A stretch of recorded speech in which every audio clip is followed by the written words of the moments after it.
نجح فريق الوداد البيضاوي في الفوز على ضيفه فريق ميلودي صن-داونز ب2-1 في مباراة قوية جمعتهما بالدار البيضاء بذهاب نهائي بطولة الدوري الإفريقي في نسختها الأولى. تقدم الوداد في الدقيقة 43 بهدف سجله المدافع ريفالدو كويتزي بالخطأ في مرماه بعدما اصطدمت به عرضية لحكيمي وغيرت مسارها تجاه الشباك.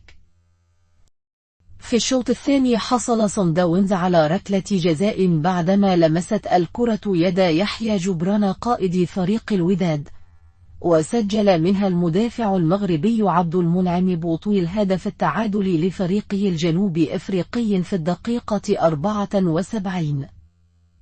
لكن الوداد لم ينتظر كثيرا ليسجل هدف الفوز في الدقيقة 78 بتسديدة صاروخية من خارج منطقة الجزاء بقدم أنس صرحات، وكاد حمد الهوني أن يسجل الهدف الثالث للوداد في الوقت بدل الضائع بتسديدة قوية من خارج منطقة الجزاء، لكن الكرة اصطدمت في العارضة.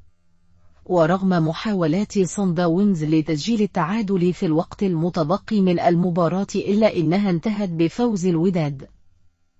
وإليكم أبرز لحظات اللقاء القوي. موداو لاعب رقم 25 كان ريفالدو كويتزي عبد المنعم بوطويل.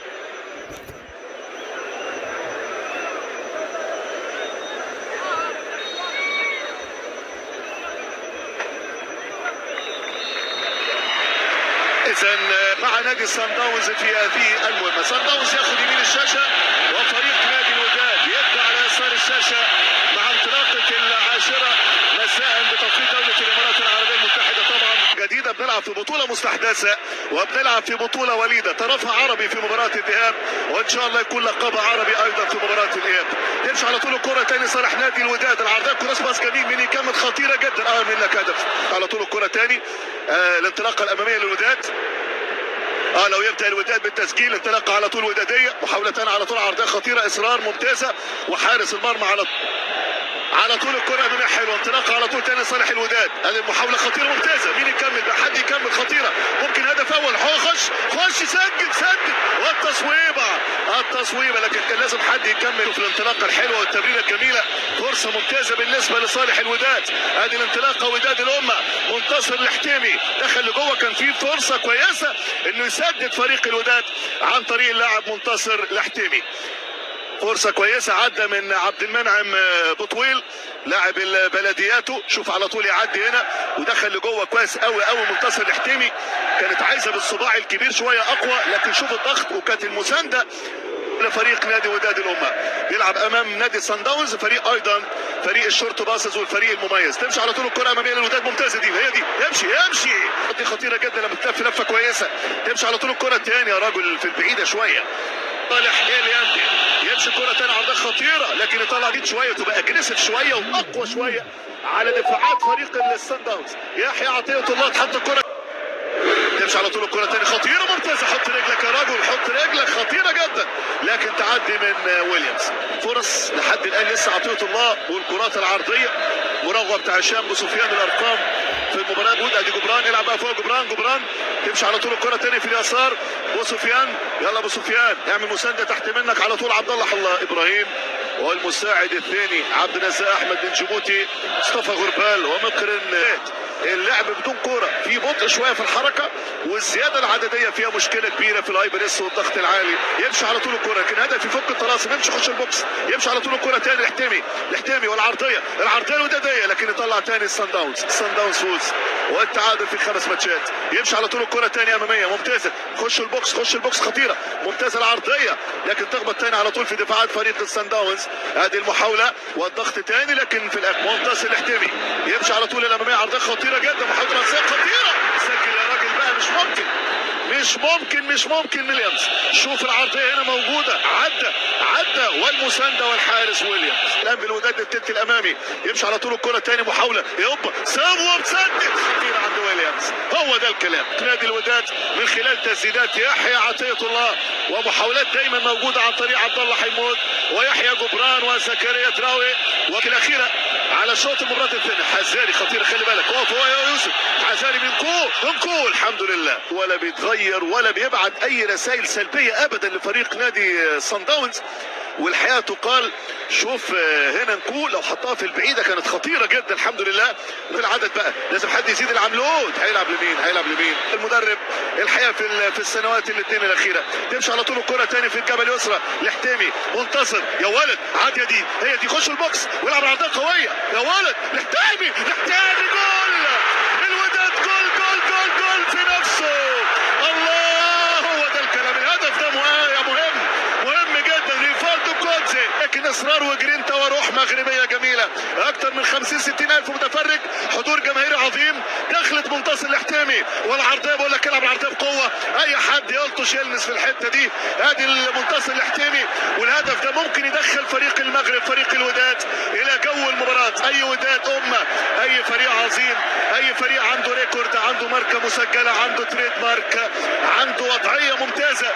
فريق ينتمي للكره المغربيه وفي توقيت اخر وداد لأمة عربية تمثل هذه البطولة. لاعب الفريق المغربي خطير، يمشي وزيد يا ولد. الله النادي الوداد خطيرة، شوف صيد خطيرة، أسطر يا ستار خطيرة الحمد لله. بره مفيش حاجة يا ولد. يلم الكرة بحري، يلا يا شرقي، يلا يا بحري، يلا يا غربي، انطلق للوداد. لكن شوف اللاعب مداو لعيب كبير رقم 25، شوف التأجيل وحط الراجل جوه البوكس ومش متهور اطلاقا. مداو يمشي كرة تاني على طول الوداد، العرضية خطيرة ثم الكرة يلقاها لاعب وفريق خطير حزاري عبد المنعم طويل خطيرة جدا. بلاش والعرضية، ولكن الحمد لله اخطر كرة. انتفاضة بالنسبة للصن داونز. شوط تاني يدي مساحة للاعب عبد المنعم طويل، لكن في الاخير تروح الكرة الى ركنية. وقت للوداد ركنية ان شاء الله تعدي على خير. يطلع يوسف يا ولد، يطلع جو. 11 دقيقة مع انطلاقة شوط المباراة الثاني. 4-5 لعيبة جوه البوكس بالنسبة للوداد مقابل 7-8 لعيبة مش بالعدد، برقابة المساحة والمان. ركلة حرة مباشرة على طول الوداد خطيرة ان شاء الله جول. هي رصاية جول. خطيرة يا الله. فرصة حلوة تمشي الوداد، يمشي ينطلق الوداد. هدف تاني ممكن يا شباب، يضغط الوداد بالعرضية خطيرة ممتازة، يحاول لو جه هدف تاني في الكورة. شوف الخطيرة هنا، مش ممكن فرصة رهيبة. والحمد لله النهارده ويليامز مش مركز قوي. الحمد لله ويليامز النهارده مش مركز، الجول كيبر شويه وقع في الشوط الاول اكتر من وقعه. وادي الكره الخطيره اللي كانت ممكن تكون هدف تاني في مرمى ويليامز. الله كانت عاوزه بس نفخه، كانت فريق صن داونز. التصويبه يا ولد حلوه.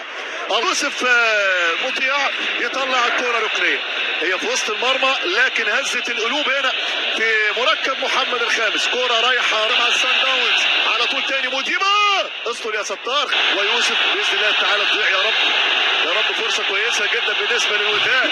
ركله جزاء ممكن فوق بره، ركله جزاء ويسجل الصن داونز هدف التعادل عن طريق ركله الجزاء. انا بشوف فرقه تحولت، فريق تحول في الهاف تايم الثاني. فريق نزل اللاعب سيرينو، خرج ويليام منكو ونزل مابوي ونزل اللاعب موسى لموسى، وعدل في شكل الفرقه واصبح للفرقه شكل تاني ولون تاني ورأي تاني فريق نادي صن داونز. والعرضيه الثانيه لياندي يمشي كره ثانيه خطيره حلوه، تصويبه على بدون. الله على الوداد، الله سرغات.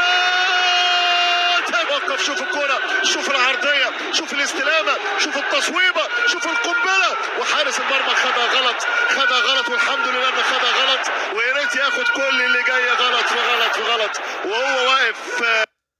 الجديد والمسمى الجديد يكون وداد يا سامبو. هنا سرعه حط هنا يا راجل اهو، امشي بقى. هي وناجم يا الله،